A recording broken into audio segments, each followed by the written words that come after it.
President Trump who did more than talk. He acted, and it was long overdue. And his decisive action led to a weakened and vulnerable Iran that gives them no other choice than to come to the table, which they refused to do in good faith before.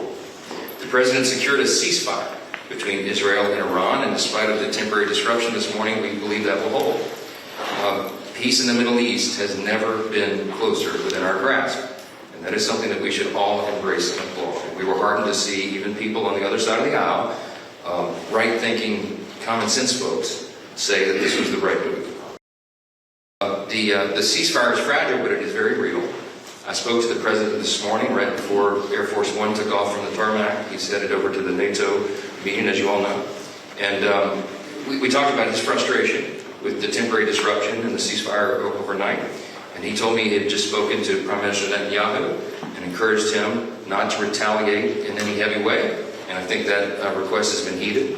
I told the President that I would immediately echo the same sentiment to my counterpart over there and my good friend, Speaker Ohana of the Knesset. I did that.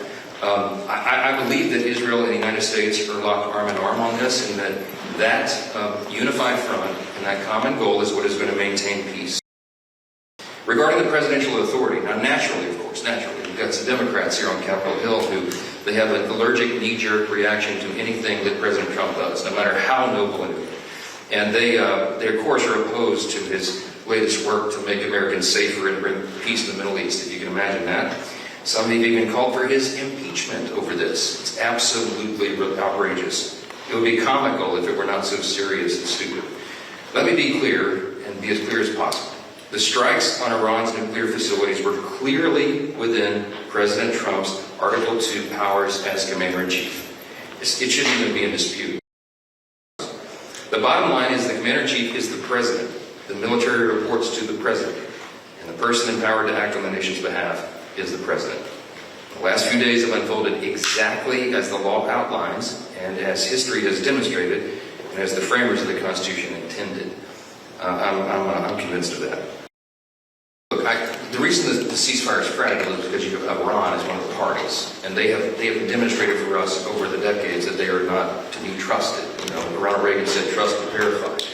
We're now in a posture where we verify and then trust, okay? And that's where we are. They have not been truthful over the years. They have not been reliable for their word, and they have in so many ways, they've been a very irrational actor on the world stage. So it's fragile just because of the parties involved.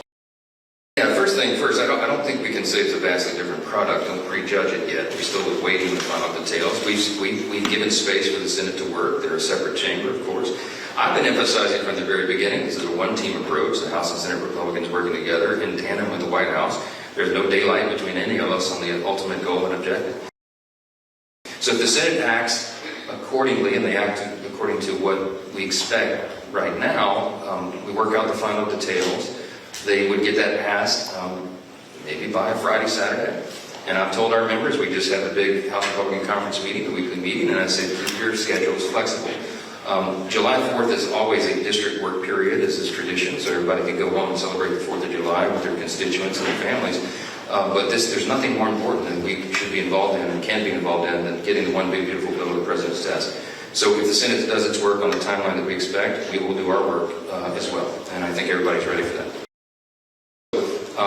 They're going through the 5 stages of grief on their individual preferences, as we did over here, but again, we had longer time to process it. I remain, as I stand here at this podium, I remain very optimistic that there's not going to be a wide chasm between the two products, what the Senate produces and what we produce. We all know what the touch points are and the areas of the greatest concern.